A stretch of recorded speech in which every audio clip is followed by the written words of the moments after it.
एक शिष्य को गुरु की तलाश थी, तो तलाश के क्रम में बहुत सारे मठ मंदिर में गया, लेकिन उपयुक्त गुरु नहीं मिल रहे थे और बेचारा बड़ी परेशान था इसको लेकर। अंत में एक जगह का गया और जाके वहाँ अपने गुरु से बोला, गुरुजी मुझे आपका शिष्य बनना है, लेकिन मेरा बैकग्राउंड थोड़ा ठीक नहीं रहा है।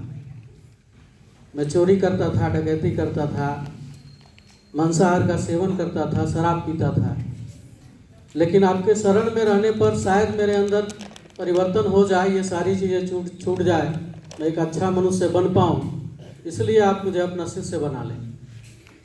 आग्रह किया तो गुरु जी मान गए, कहे कि ठीक है, देखते हैं कि तुम्हारे अंदर ये सारी जो दोष है उसको मैं दूर कर पाता हूँ कि नहीं, प्रयास करेंगे। गुरु और शिष्य दोनों आराम से उस मठ में रहने लगे। एक दिन की बात है कि गुरु और शिष्य दोनों अपने भोजन के तलाश में निकले, तो सामने कुछ आगे बढ़ने पर उन्होंने देखा कि कुछ मछुआरे मछली पकड़ रहे थे और बेचारा जो शिष्य था उसका बैकग्राउंड उसी प्रकार का था। गुरु जी से पूछा कि गुरु जी आपका आदेश हो तो 2-4 मैं भी ले लूं।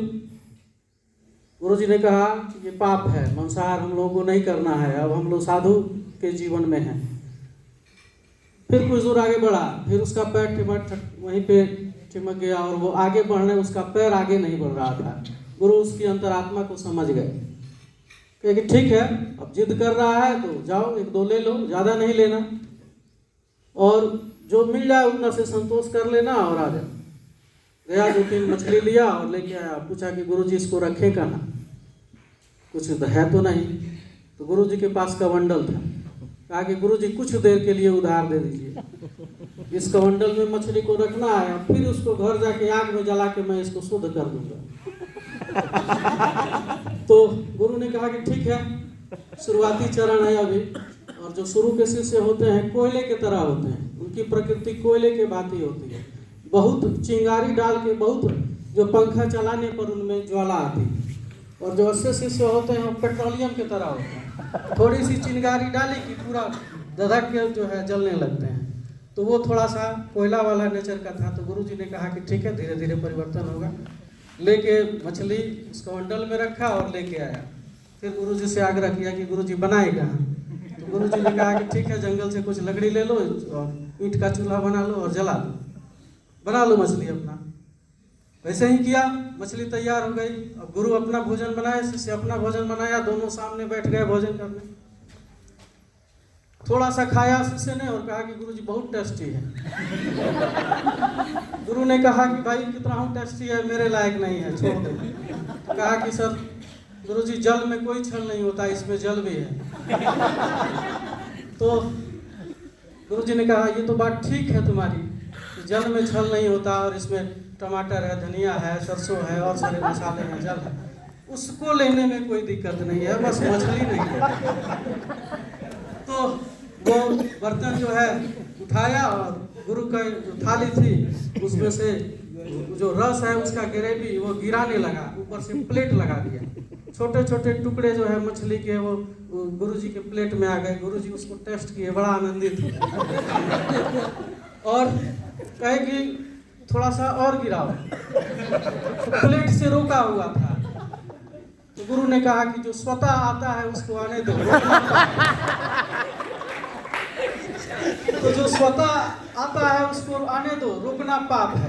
तो स्वतः आया, जितना आया दोनों आनंदित हुए।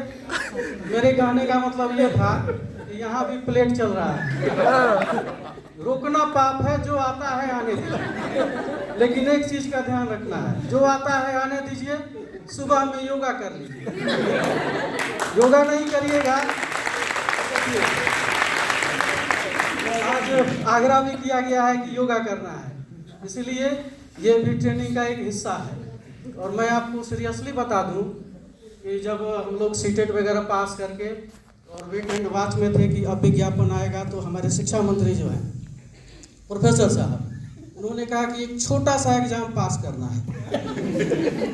मैं सोच रहा था कितना छोटा, तो शायद मच्छर के पैजामे के बराबर, उससे भी छोटा तो हो सकता है मक्खी के लंगोट के बराबर। और हम लोग तो देखे ही हैं, परीक्षा दी 120 नंबर के सवाल थे, मात्र 67 नंबर पर पास कर जाना था, बहुत कठिन नहीं था।